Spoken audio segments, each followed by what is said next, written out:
अथ पंचदशोऽध्यायः पुरुषोत्तमयोगः। श्रीभगवानुवाच ऊर्ध्वमूलमधः शाखामस्वत्थं प्राहुरव्ययं छन्दांसि यस्य पर्णानि यस्तं वेद स वेदवेत्। अधश्चोर्ध्वं प्रसृतास्तस्य शाखा गुणप्रवृद्धा विषयप्रबालाः। अधश्च मूलान्यनुसन्ततानि कर्मानुबन्धीनि मनुष्यलोके। न रूपमस्येह तथोपलभ्यते नान्तो न चादिर्न च सम्प्रतिष्ठा। अश्वत्थमेनं सुविरूढमूलम् असङ्गशस्त्रेण दृढेन चित्वा ततः पदं तत्परिमार्गितव्यं यस्मिन् गता न निवर्तन्ति भूयः। तमेव चाद्यं पुरुषं प्रपद्ये यतः प्रवृत्तिः प्रसृता पुराणे। निर्मानमोहाजितसङ्गदोषा अध्यात्मनित्या विनिवृत्तकामाः। द्वन्द्वैर्विमुक्ताः सुखदुःखसंज्ञैर्गच्छन्त्यमूढाः पदमव्ययं तत्। न तद्भासयते सूर्यो न शशाङ्को न पावकः। यद्गत्वा न निवर्तन्ते तद्धाम परमं मम। ममैवांशो जीवलोके जीवभूतः सनातनः। मनः षष्ठानीन्द्रियाणि प्रकृतिस्थानि कर्षति। शरीरं यदवाप्नोति यच्चाप्युत्क्रामति स्वरः। गृहीत्वैतानि संयाति वायुर्गन्धानि वासयात्। श्रोत्रं चक्षुस्पर्शनं च रसनं घ्राणमेव च। अधिष्ठाय मनश्चायं विषयानुपसेवते। उत्क्रामन्तं स्थितं वापि भुञ्जानं वा गुणान्वितं।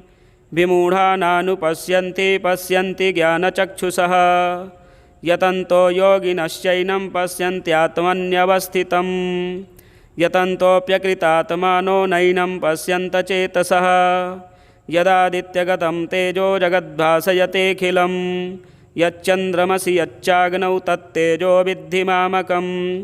गामाविश्य च भूतानि धारयाम्यहमोजसा। पुष्णामि चौषधीः सर्वाः सोमो भूत्वा रसात्मकः। अहं वैश्वानरो भूत्वा प्राणिनां देहमाश्रितः। प्राणापानसमायुक्तः पचाम्यन्नं चतुर्विधं। सर्वस्य चाहं हृदि सन्निविष्टो मत्तः स्मृतिर्ज्ञानमपोहनं च। वेदैश्च सर्वैरहमेव वेद्यो वेदान्तकृद्वेदविदेव चाहं। द्वाविमौ पुरुषौ लोके क्षरश्चाक्षर एव च। क्षरः सर्वाणि भूतानि कूटस्थोऽक्षर उच्यते। उत्तमः पुरुषस्त्वन्यः परमात्मेत्युदाहृतः। यो लोकत्रयमाविश्य बिभर्तव्यय ईश्वरः। यस्माक्षरमतीतोऽहम् अक्षरादपि चोत्तमः। अतोऽस्मि लोके वेदे च प्रथितः पुरुषोत्तमः। यो मामेव सम्मूढो जानाति पुरुषोत्तमं स सर्वविद् भजति मां सर्वभावेन भारत। इति गुह्यतमं शास्त्रमिदमुक्तं मया नघ। एतद्बुद्ध्वा बुद्धिमानः स्यात् कृतकृत्यश्च भारत। अथ पंचदशोऽध्यायः पुरुषोत्तमयोगः। श्रीभगवानुवाच ऊर्ध्वमूलमधः शाखामस्वत्थं प्राहुरव्ययं छन्दांसि यस्य पर्णानि यस्तं वेद स वेदवेत्। अधश्चोर्ध्वं प्रसृतास्तस्य शाखा गुणप्रवृद्धा विषयप्रबालाः। अधश्च मूलान्यनुसन्ततानि कर्मानुबन्धीनि मनुष्यलोके। न रूपमस्येह तथोपलभ्यते नान्तो न चादिर्न च सम्प्रतिष्ठा। अश्वत्थमेनं सुविरूढमूलम् असङ्गशस्त्रेण दृढेन चित्वा ततः पदं तत्परिमार्गितव्यं यस्मिन् गता न निवर्तन्ति भूयः।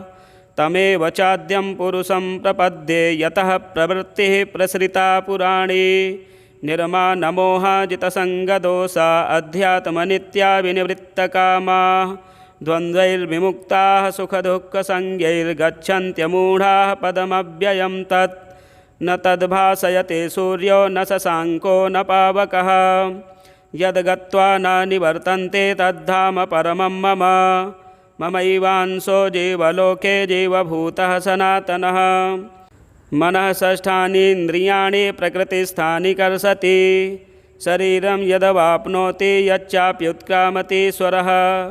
गृहीत्वैतानि संयाति वायुर्गन्धानि वासयात् श्रोत्रं चक्षुस्पर्शनं च रसनं घ्राणमेव च अधिष्ठाय मनश्चायं विषयानुपसेवते उत्क्रामन्तं स्थितं वापि भुञ्जानं वा गुणान्वितं विमूढानानुपश्यन्ति पश्यन्ति ज्ञानचक्षुषः यतन्तो योगिनश्चैनं पश्यन्त्यात्मन्यवस्थितं यतन्तोऽप्यकृतात्मानो नैनं पश्यन्त चेतसः यदादित्यगतं तेजो जगद्भासयतेऽखिलं यच्चन्द्रमसि यच्चाग्नौ तत्तेजो विद्धि मामकं गामाविश्य च भूतानि धारयाम्यहमोजसा पुष्णामि चौषधीः सर्वाः सोमो भूत्वा रसात्मकः अहं वैश्वानरो भूत्वा प्राणिनां देहमाश्रितः प्राणापानसमायुक्तः पचाम्यन्नं चतुर्विधं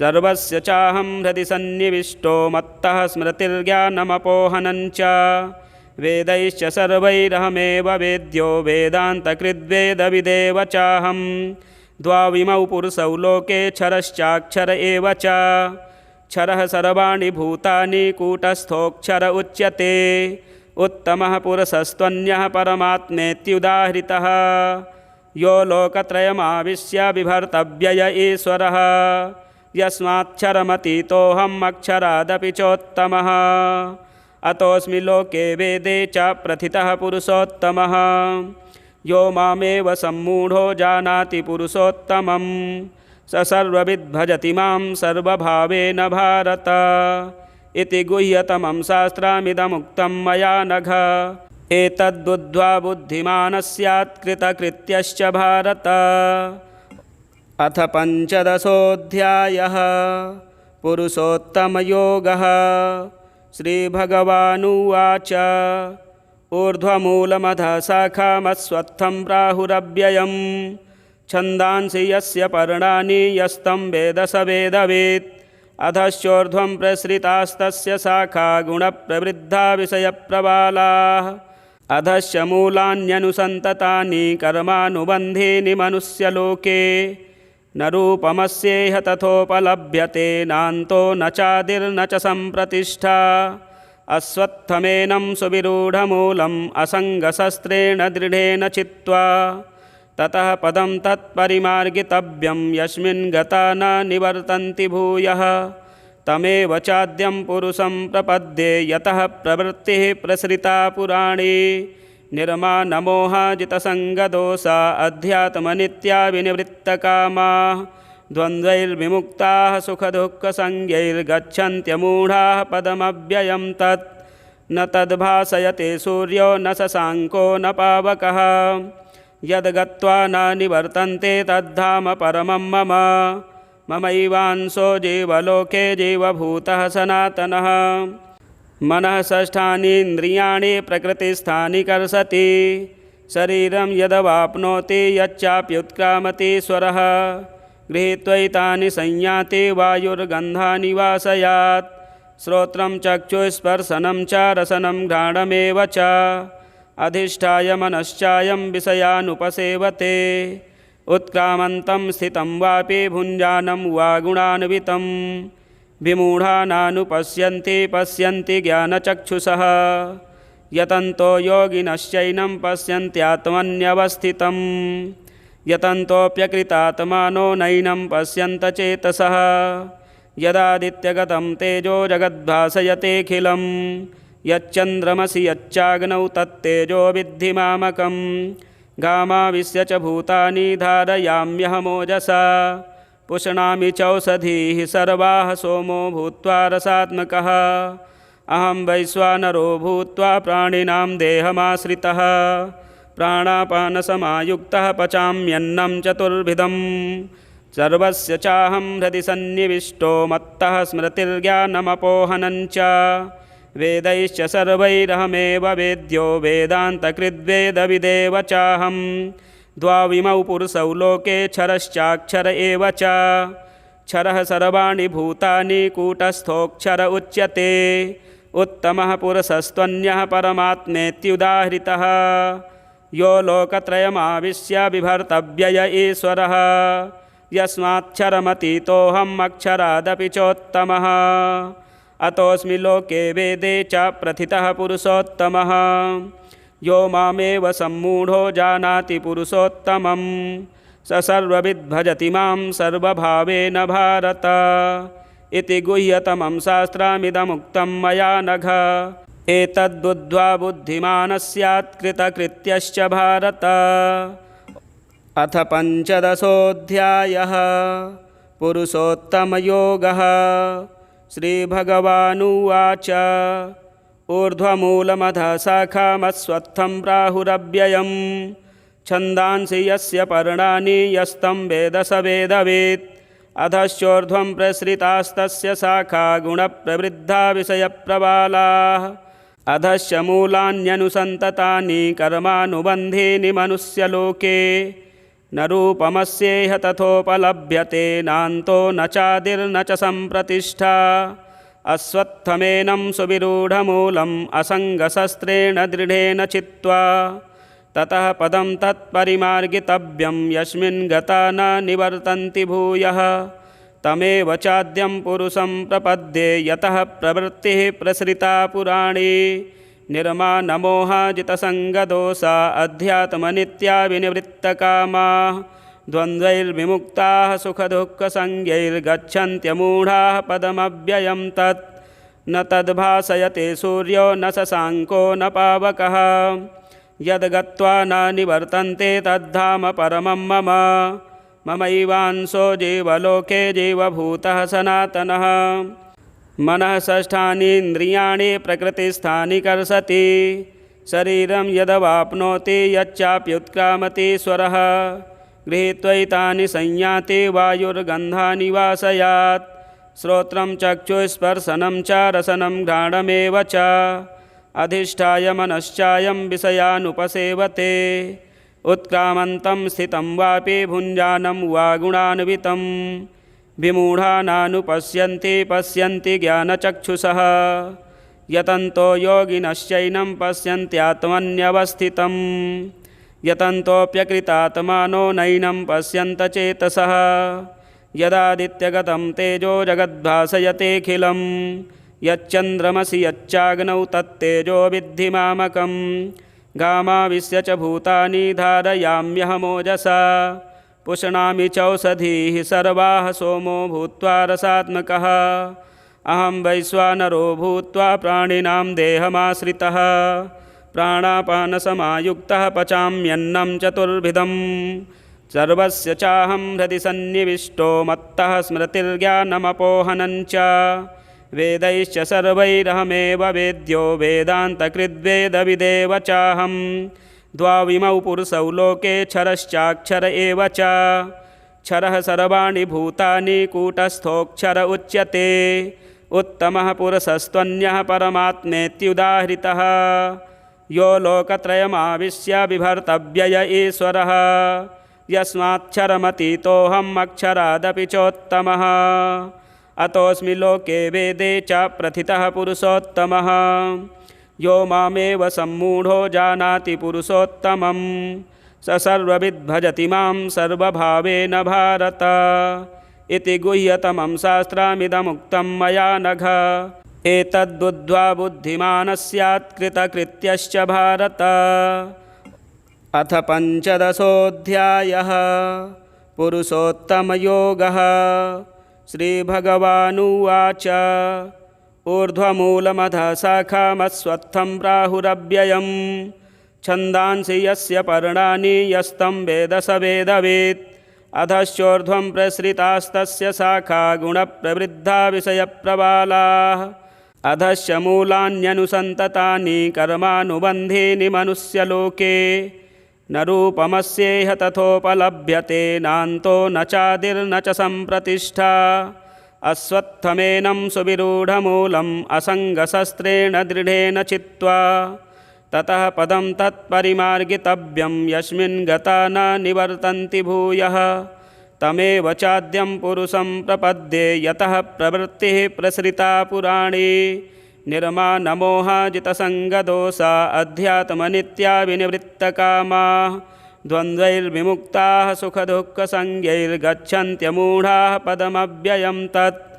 न तद्भासयते सूर्यो न शशाङ्को न पावकः यद्गत्वा न निवर्तन्ते तद्धाम परमं मम ममैवांशो जीवलोके जीवभूतः सनातनः मनः षष्ठानीन्द्रियाणि प्रकृतिस्थानि कर्षति शरीरं यदवाप्नोति यच्चाप्युत्क्रामति स्वरः गृहीत्वैतानि संयाति वायुर्गन्धानि वासयात् श्रोत्रं चक्षुस्पर्शनं च रसनं घ्राणमेव च अधिष्ठाय मनश्चायं विषयानुपसेवते उत्क्रामन्तं स्थितं वापि भुञ्जानं वा गुणान्वितं विमूढा नानुपश्यन्ति पश्यन्ति ज्ञानचक्षुषः यतन्तो योगिनश्चैनं पश्यन्त्यात्मन्यवस्थितं यतन्तोऽप्यकृतात्मानो नैनं पश्यन्त चेतसः यदादित्यगतं तेजो जगद्भासयतेऽखिलं यच्चन्द्रमसि यच्चाग्नौ तत्तेजो विद्धि मामकं गामाविश्य च भूतानि धारयाम्यहमोजसा पुष्णामि चौषधीः सर्वाः सोमो भूत्वा रसात्मकः अहं वैश्वानरो भूत्वा प्राणिनां देहमाश्रितः प्राणापानसमायुक्तः पचाम्यन्नं चतुर्विधं सर्वस्य चाहं हृदि सन्निविष्टो मत्तः स्मृतिर्ज्ञानमपोहनञ्च वेदैश्च सर्वैरहमेव वेद्यो वेदान्तकृद्वेदविदेव चाहं द्वाविमौ पुरुषौ लोके क्षरश्चाक्षर एव च क्षरः सर्वाणि भूतानि कूटस्थोऽक्षर उच्यते उत्तमः पुरुषस्त्वन्यः परमात्मेत्युदाहृतः यो लोकत्रयमाविश्य बिभर्तव्यय ईश्वरः यस्माक्षरमतीतोऽहम् अक्षरादपि चोत्तमः अतोऽस्मि लोके वेदे च प्रथितः पुरुषोत्तमः यो मामेव सम्मूढो जानाति पुरुषोत्तमं स सर्वविद्भजति मां सर्वभावेन भारत इति गुह्यतमं शास्त्रमिदमुक्तं मया नघ एतद्बुद्ध्वा बुद्धिमानः स्यात् कृतकृत्यश्च भारत अथ पञ्चदशोऽध्यायः पुरुषोत्तमयोगः श्रीभगवानुवाच ऊर्ध्वमूलमधः शाखामस्वत्थं प्राहुरव्ययं छन्दांसि यस्य पर्णानि यस्तं वेद स वेदवेत् अधश्चोर्ध्वं प्रसृतास्तस्य शाखा गुणप्रवृद्धा विषयप्रबालाः अधश्च मूलान्यनुसन्ततानि कर्मानुबन्धीनि मनुष्यलोके न रूपमस्येह तथोपलभ्यते नान्तो न चादिर्न च सम्प्रतिष्ठा अश्वत्थमेनं सुविरूढमूलम् असङ्गशस्त्रेण दृढेन चित्वा ततः पदं तत्परिमार्गितव्यं यस्मिन् गता न निवर्तन्ति भूयः तमेव चाद्यं पुरुषं प्रपद्ये यतः प्रवृत्तिः प्रसृता पुराणी निर्मानमोहाजितसङ्गदोषा अध्यात्मनित्या विनिवृत्तकामाः द्वन्द्वैर्विमुक्ताः सुखदुःखसंज्ञैर्गच्छन्त्यमूढाः पदमव्ययं तत् न तद्भासयते सूर्यो न शशाङ्को न पावकः यद्गत्वा न निवर्तन्ते तद्धाम परमं मम ममैवांशो जीवलोके जीवभूतः सनातनः मनः षष्ठानीन्द्रियाणि प्रकृतिस्थानि कर्षति शरीरं यदवाप्नोति यच्चाप्युत्क्रामति स्वरः गृहीत्वैतानि संयाति वायुर्गन्धानि वासयात् श्रोत्रं चक्षुस्पर्शनं च रसनं घ्राणमेव च अधिष्ठाय मनश्चायं विषयानुपसेवते उत्क्रामन्तं स्थितं वापि भुञ्जानं वा गुणान्वितं विमूढा नानुपश्यन्ति पश्यन्ति ज्ञानचक्षुषः यतन्तो योगिनश्चैनं पश्यन्त्यात्मन्यवस्थितं यतन्तोऽप्यकृतात्मानो नैनं पश्यन्त चेतसः यदादित्यगतं तेजो जगद्भासयतेऽखिलं यच्चन्द्रमसि यच्चाग्नौ तत्तेजो विद्धि मामकं गामाविश्य च भूतानि धारयाम्यहमोजसा पुष्णामि चौषधीः सर्वाः सोमो भूत्वा रसात्मकः अहं वैश्वानरो भूत्वा प्राणिनां देहमाश्रितः प्राणापानसमायुक्तः पचाम्यन्नं चतुर्विधं सर्वस्य चाहं हृदि सन्निविष्टो मत्तः स्मृतिर्ज्ञानमपोहनञ्च वेदैश्च सर्वैरहमेव वेद्यो वेदान्तकृद्वेदविदेव चाहं द्वाविमौ पुरुषौ लोके क्षरश्चाक्षर एव च क्षरः सर्वाणि भूतानि कूटस्थोऽक्षर उच्यते उत्तमः पुरुषस्त्वन्यः परमात्मेत्युदाहृतः यो लोकत्रयमाविश्य बिभर्तव्यय ईश्वरः यस्माक्षरमतीतोऽहम् अक्षरादपि चोत्तमः अतोऽस्मि लोके वेदे च प्रथितः पुरुषोत्तमः यो मामेव सम्मूढो जानाति पुरुषोत्तमं स सर्वविद्भजति मां सर्वभावेन भारत इति गुह्यतमं शास्त्रमिदमुक्तं मया नघ एतद्बुद्ध्वा बुद्धिमानः स्यात् कृतकृत्यश्च भारत। अथ पञ्चदशोऽध्यायः पुरुषोत्तमयोगः। श्रीभगवानुवाच ऊर्ध्वमूलमधः शाखामस्वत्थं प्राहुरव्ययं छन्दांसि यस्य पर्णानि यस्तं वेद स वेदवेत् अधश्चोर्ध्वं प्रसृतास्तस्य शाखा गुणप्रवृद्धा विषयप्रबालाः अधश्च मूलान्यनुसन्ततानि कर्मानुबन्धीनि मनुष्यलोके न रूपमस्येह तथोपलभ्यते नान्तो न चादिर्न च सम्प्रतिष्ठा अश्वत्थमेनं सुविरूढमूलम् असङ्गशस्त्रेण दृढेन चित्वा ततः पदं तत्परिमार्गितव्यं यस्मिन् गता न निवर्तन्ति भूयः तमेव चाद्यं पुरुषं प्रपद्ये यतः प्रवृत्तिः प्रसृता पुराणे निर्मानमोहाजितसङ्गदोषा अध्यात्मनित्या विनिवृत्तकामाः द्वन्द्वैर्विमुक्ताः सुखदुःखसंज्ञैर्गच्छन्त्यमूढाः पदमव्ययं तत् न तद्भासयते सूर्यो न शशाङ्को न पावकः यद्गत्वा न निवर्तन्ते तद्धाम परमं मम ममैवांशो जीवलोके जीवभूतः सनातनः मनः षष्ठानि इन्द्रियाणि प्रकृतिस्थानि कर्षति शरीरं यदवाप्नोति यच्चाप्युत्क्रामतीश्वरः गृहीत्वैतानि संयाति वायुर्गन्धानि वासयात् श्रोत्रं चक्षुस्पर्शनं च रसनं घ्राणमेव च अधिष्ठाय मनश्चायं विषयानुपसेवते उत्क्रामन्तं स्थितं वापि भुञ्जानं वा गुणान्वितं विमूढानानुपश्यन्ति पश्यन्ति ज्ञानचक्षुषः यतन्तो योगिनश्चैनं पश्यन्त्यात्मन्यवस्थितं यतन्तोऽप्यकृतात्मानो नैनं पश्यन्त चेतसः यदादित्यगतं तेजो जगद्भासयतेऽखिलं यच्चन्द्रमसि यच्चाग्नौ तत्तेजो विद्धि मामकं गामाविश्य च भूतानि धारयाम्यहमोजसा पुष्णामि चौषधीः सर्वाः सोमो भूत्वा रसात्मकः अहं वैश्वानरो भूत्वा प्राणिनां देहमाश्रितः प्राणापानसमायुक्तः पचाम्यन्नं चतुर्विधं सर्वस्य चाहं हृदि सन्निविष्टो मत्तः स्मृतिर्ज्ञानमपोहनञ्च वेदैश्च सर्वैरहमेव वेद्यो वेदान्तकृद्वेदविदेव चाहं द्वाविमौ पुरुषौ लोके क्षरश्चाक्षर एव च क्षरः सर्वाणि भूतानि कूटस्थोऽक्षर उच्यते उत्तमः पुरुषस्त्वन्यः परमात्मेत्युदाहृतः यो लोकत्रयमाविश्य बिभर्तव्यय ईश्वरः यस्माक्षरमतीतोऽहम् अक्षरादपि चोत्तमः अतोऽस्मि लोके वेदे च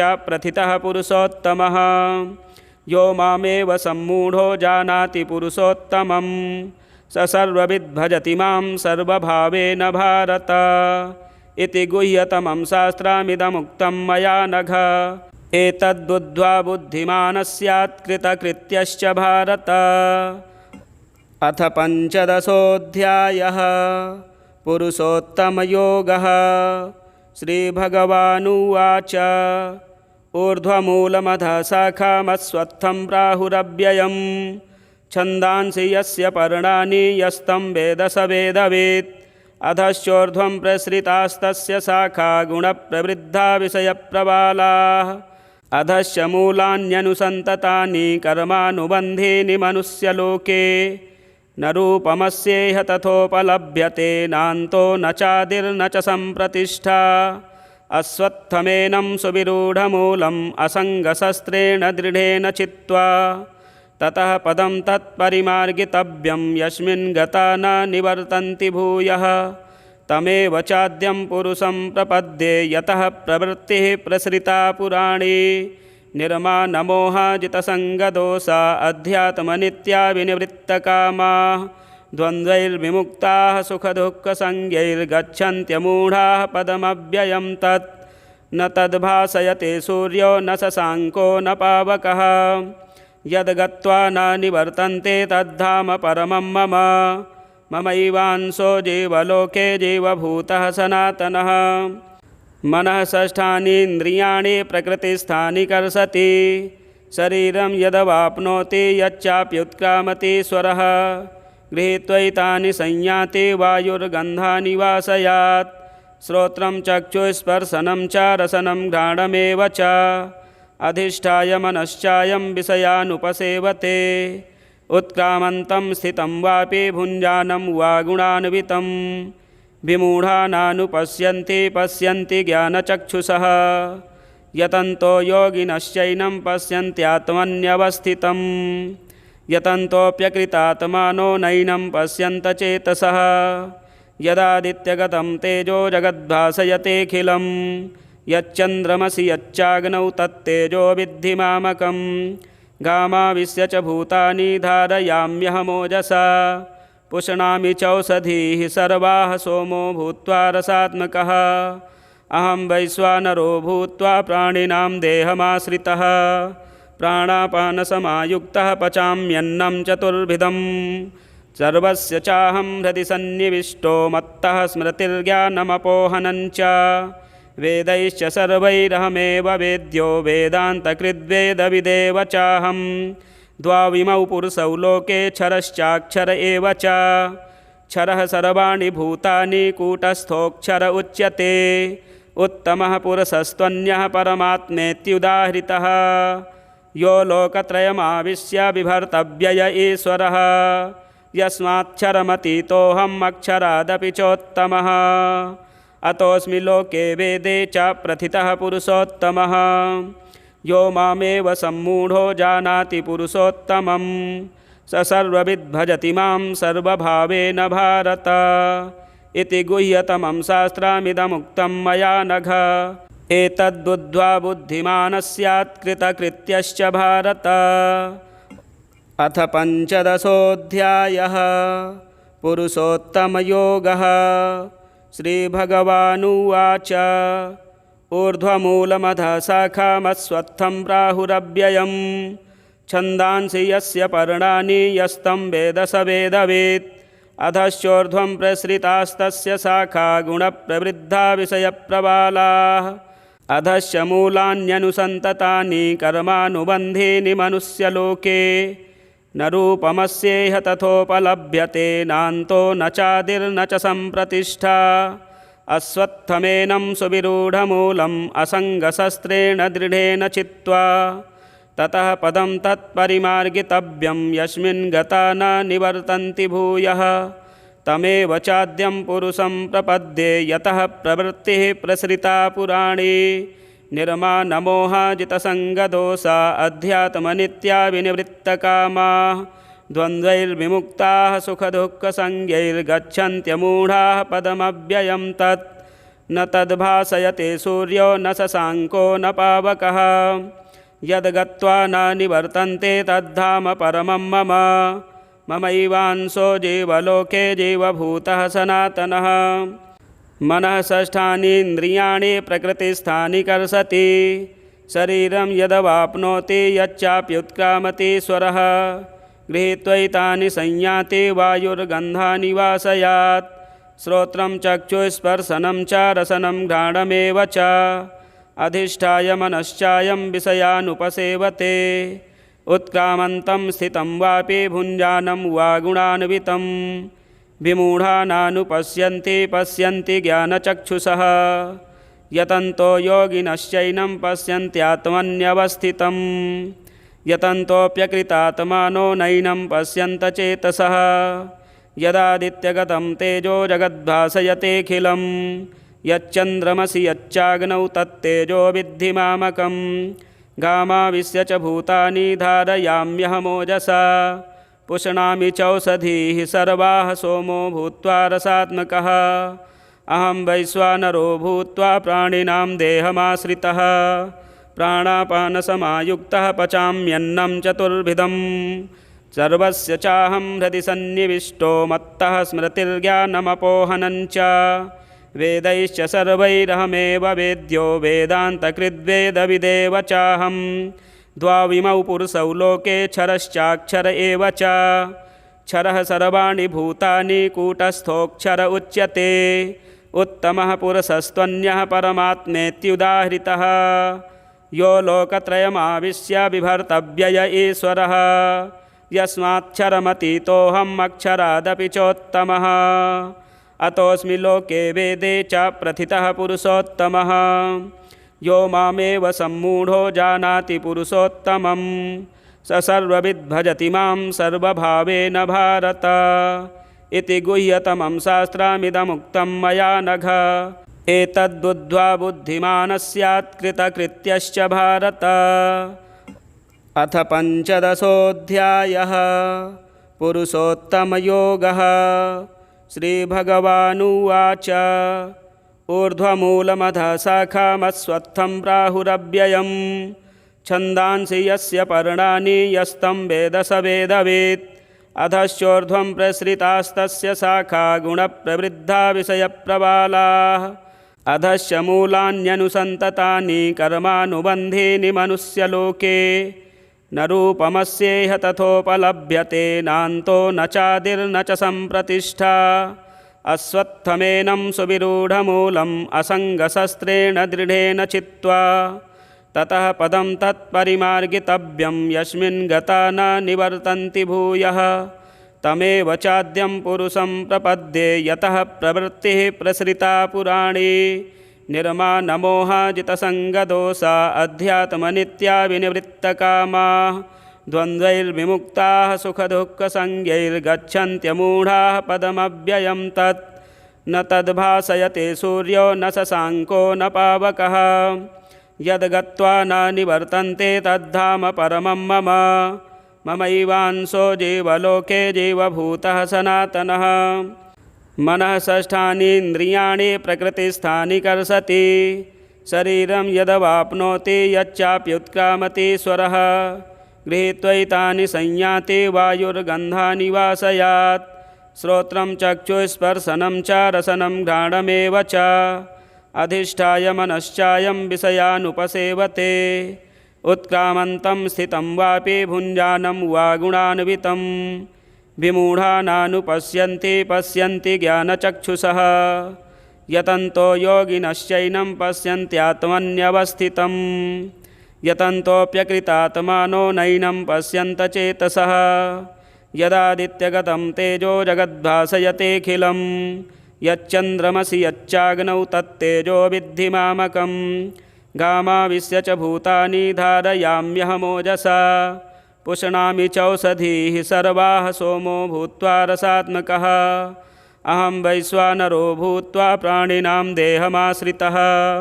प्राणापानसमायुक्तः पचाम्यन्नं चतुर्विधं सर्वस्य चाहं हृदि सन्निविष्टो मत्तः स्मृतिर्ज्ञानमपोहनं च वेदैश्च सर्वैरहमेव वेद्यो वेदान्तकृद्वेदविदेव चाहं द्वाविमौ पुरुषौ लोके क्षरश्चाक्षर एव च क्षरः सर्वाणि भूतानि कूटस्थोऽक्षर उच्यते उत्तमः पुरुषस्त्वन्यः परमात्मेत्युदाहृतः यो लोकत्रयमाविश्य बिभर्तव्यय ईश्वरः यस्माक्षरमतीतोऽहम् अक्षरादपि चोत्तमः अतोऽस्मि लोके वेदे च प्रथितः पुरुषोत्तमः यो मामेव सम्मूढो जानाति पुरुषोत्तमं स सर्वविद् भजति मां सर्वभावेन भारत इति गुह्यतमं शास्त्रमिदमुक्तं मया नघ एतद्बुद्ध्वा बुद्धिमानः स्यात् कृतकृत्यश्च भारत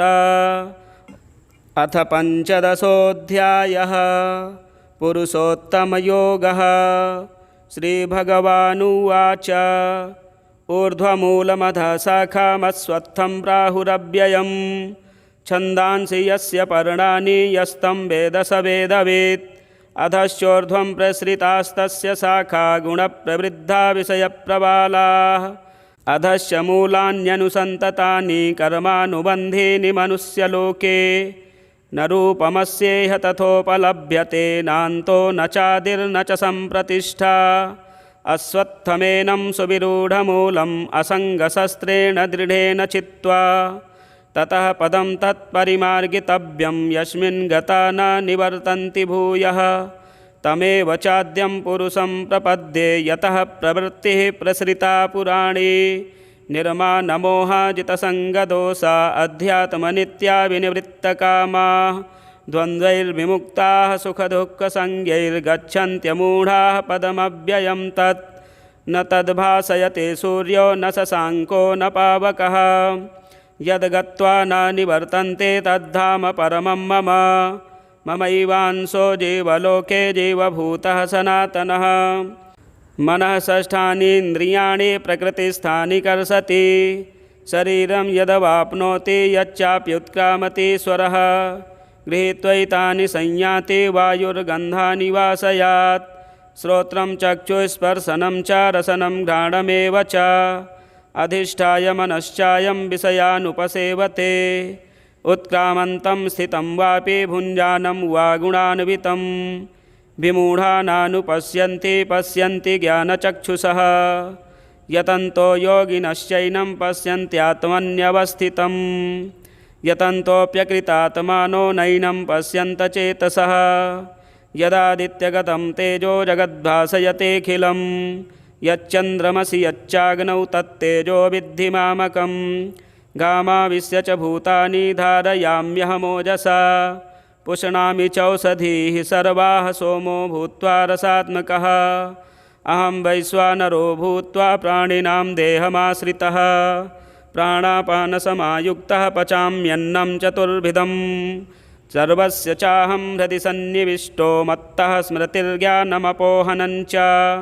वेदैश्च सर्वैरहमेव वेद्यो वेदान्तकृद्वेदविदेव चाहं।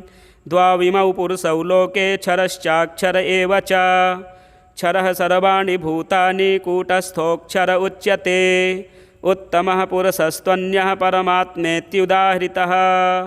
यो लोकत्रयमाविश्य बिभर्तव्यय ईश्वरः। यस्माक्षरमतीतोऽहम् अक्षरादपि चोत्तमः। अतोऽस्मि लोके वेदे च प्रथितः पुरुषोत्तमः। यो मामेव सम्मूढो जानाति पुरुषोत्तमं। स सर्वविद् भजति मां सर्वभावेन भारत।